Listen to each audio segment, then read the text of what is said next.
Hello guys, welcome back to my channel. So, for today's video is about sa aking malapit na pag-uwi sa Pilipinas. This is it guys. Hawak ko na yung aking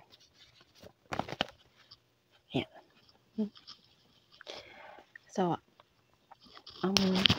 actually nung November 7 pa kami nagpabook nito. So, ang flight ko is sa December 11. Yan. So, this is it guys. Final exit na. So, masaya lang. Pero, bago tayo magpatuloy guys, ay inanyayahan ko kayo na mag-subscribe, like, and share po, comment, at i-hit nyo na rin po ang notification bell para updated po kayo sa mga i-upload ko pang video. So, ano pang hinintay natin?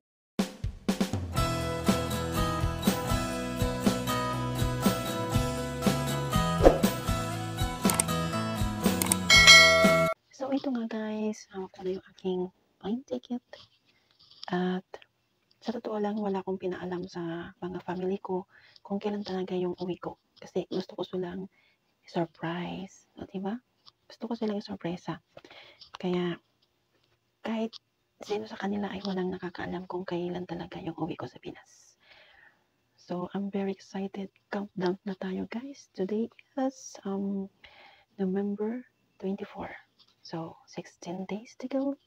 And then, ayan na. Diba guys? Update ko kayo ulit. See? Hello guys. Today is November 30, 2024. And 11 days to go. Diba? Malapit na guys. Update you later.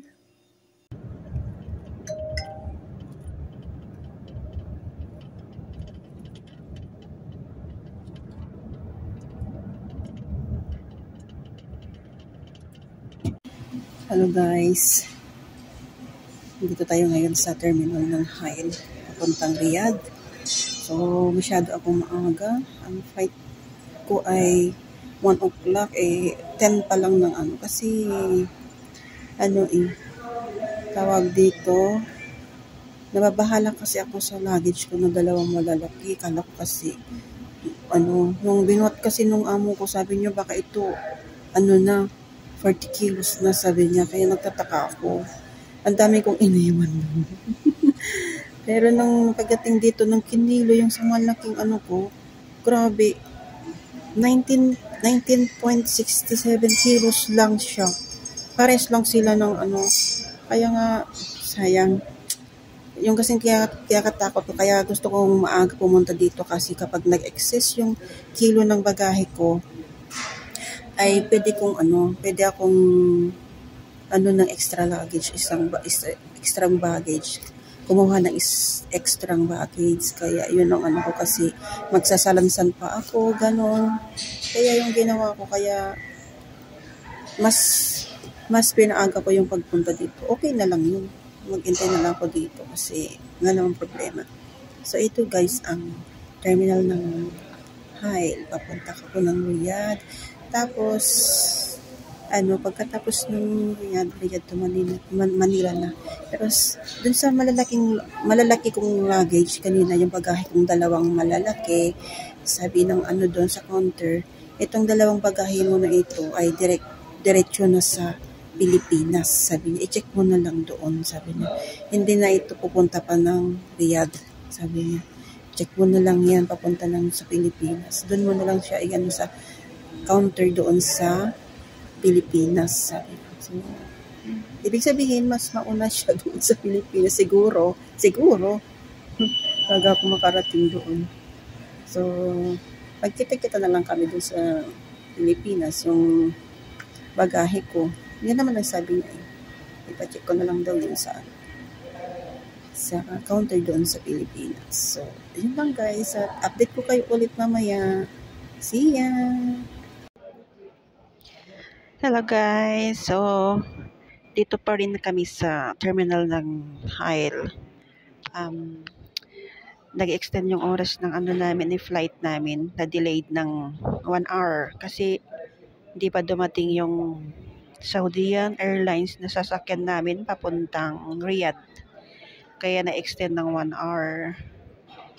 Grabe. Ako pa yung naunang dumating dito. Ngayon, ang dami na ng tao. Nakakabagot maghintay.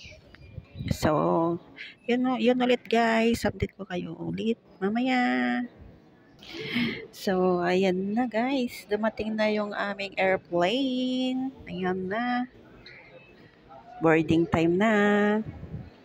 So, supposed to be is 1:30 yung alis namin dito. Pero na-extend ng 2:10. Pero ang oras ngayon ay... Oras na ba? Hindi ko makita yung relo ko. Oh, okay lang. Maya-maya lang ay magbo-board na kami. So, see you later ulit guys. Hello guys, nandito na ako sa King Fahad International Airport. Kaso nga lang, hindi ko alam kung ano. Ay lalo, hinano ko lang yung ng international connecting flight. Kung saan ba talaga. Mag-isa ako dito. Hindi ko alam kung saan. Basta, sinusunod ko lang yung kasi galing akong Hail. Papunta dito sa So, sinusunod ko lang yung mga araw kung saan yung international connecting flight sa linya. Siyempre, kawin tayo ng Pinas. Kaya, yung international lang punta natin. Diba? Ayan yung sinusunod ko guys. So, yung international connecting flight na sinasabi. Ayan sa taas. Ayan, kung makikita nyo, ayan international connecting flight. So, tarang tayo sa agos ng ayan, kakaano. Ayan, dito na tayo guys. Patayin ko muna.